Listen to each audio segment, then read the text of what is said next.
Hi, I want to present some information today around building capacity as teachers in our fields of influence. We do all want the best recipe, the best burger possible, and the question we often ask is, have we got the recipe just right this time? The purpose of education is to provide the best opportunities and environments that our students have the greatest chance of success. Doing this is what is meant by capacity building. I am confident that in your work as teachers, you frequently evaluate how things are going with your students and make changes and adjustments. Winston Churchill is quoted as stating, "To improve is to change. To be perfect is to change often." The question I put to you today is, are you sure the actions you are considering implementing are the right ones? Today I want to present ideas, protocols and information that you may be well aware of and are already implementing. And so perhaps for you today it's a reminder of the importance and value of this. For others, you may gain some further insights that will add value to the work you're already doing. While we may have our gut feeling about how things are going, if students are learning well, etc., we also need to regularly have a look at the information we can find in a variety of data streams. Looking into these can sometimes reveal information that's surprising, information we hadn't realised, or it may result in questions being raised on perspectives that we hadn't thought about, which then leaves us with no other option but to look at exploring ways to address an issue and possible interventions or new approaches. It's actually not always interventions though. Data can also reveal the things we have been doing well, that are making a positive impact. Sometimes they're things we weren't aware of. And this builds a case to make sure we keep and even strengthen these elements. Sometimes these can be surprising too. So data, what is it? An excellent analogy I heard recently is that the information we gain from data streams gives us a picture of the terrain we are travelling through. Before I more fully answer what data is, let's explore this analogy. Not using data is like knowing you have to head east from here, Biwa, to get to Caloundra, but not looking at the map and hence not taking the best route. You'll still most probably get there, but it may take longer. You may run into unexpected problems you could have avoided, etc. Our analysis of information from tests and other sources will give us an idea of where the landscape features are. When we analyse, that is, identify the terrain, we can make the best decision for our school, our subject, a particular group of students, sometimes an individual. We become more aware of what's really going on and we can target specific concerns and needs. We can diagnose and then explore interventions and adjustments. And we can map out the best route for this journey. Sometimes what's in our lesson plan is not what our students need most. At our school, we can use the diagnostic tools of NAPLAN and ACER. We can drill down into our academic grades, demographic details. We can look at our school policies, or maybe sometimes lack of policy. We can check in with teachers like the pastoral care teachers, and we can look at behaviour reports. From this analysis of information, we may need to ask questions and have deep conversations with other teachers working alongside us in the same field, remembering that our main question should always be, why are students learning, or why are they not learning? So I hope you're beginning to gain a sense of the importance and urgency of spending time in data. We need to be careful we don't deficit theorise about our students. When we don't think they're capable of more, it leads to low expectations, and then we find without realising it, we're finding reasons or evidence to support those beliefs. In other words, we don't want to fall back on labelling our students or the working conditions or any other reason, and then that becomes the excuse for them not to grow. We must know the progress points of each of our students and target our teaching plans to suit where they're at.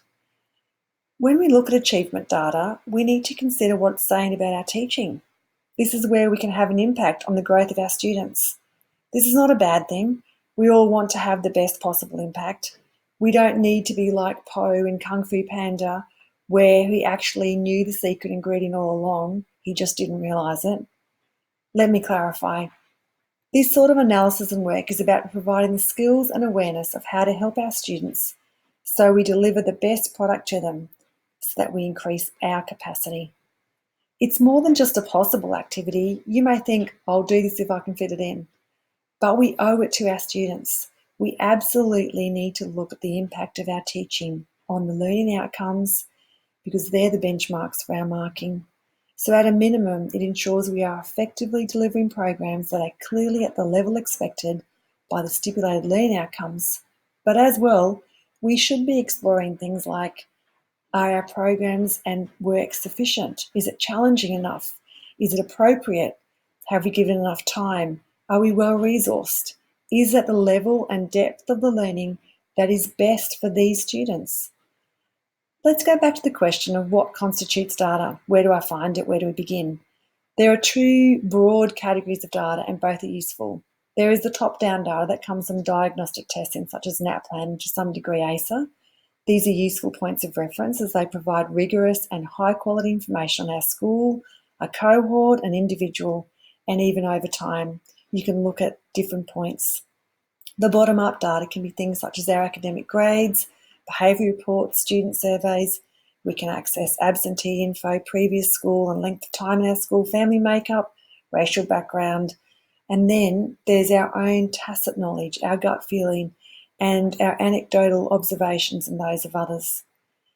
Do you know where your students sit within the top-down capabilities of NAPLAN and ACER? Are they working to this level in your subject area? Are they achieving as well as they should be? If you had to guess, how right would you be? Generally, we can be spot on with our judgment of where a student's capabilities are. However, I want to stop my message for a minute and do this small activity. I'm going to give you several students and I want you to place them on the NAPLAN bands or ACER Stanines that you think they are based on what you're seeing in your classes. I'll then give you their real scores to compare to. What did you find out? Did you have any quick but interesting comments with other teachers when you were doing this activity? The most important thing that just happened actually was the conversation discussion you had with others as you placed them.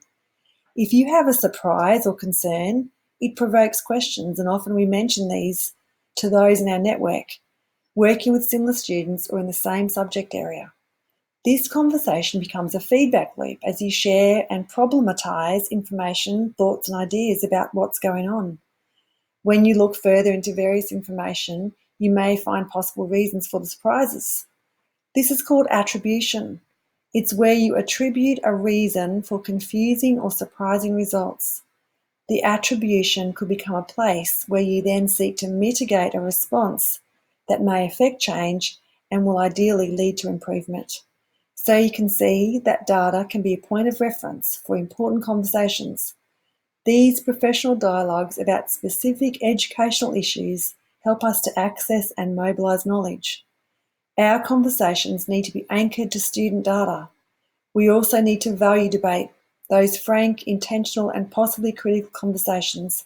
We need to see it as positive to talk through implications of less than strong student outcome data to inform our teaching strategies and planning. And this needs to become the norm. As we collaborate, we amplify our impact.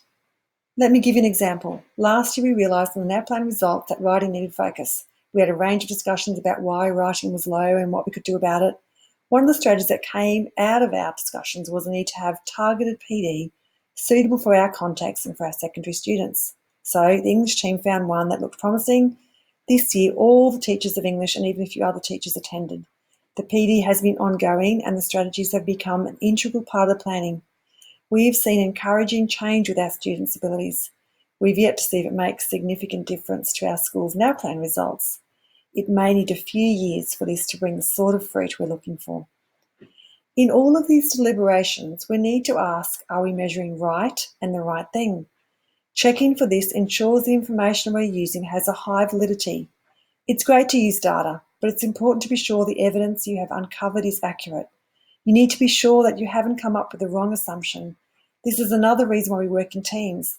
Data itself is not the panacea or band-aid in itself.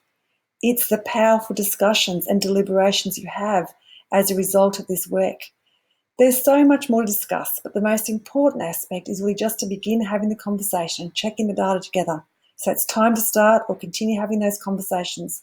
Embed practices, make time, establish routines that will become the norm in your teaching teams. Then the secret ingredient will no longer be a secret ingredient.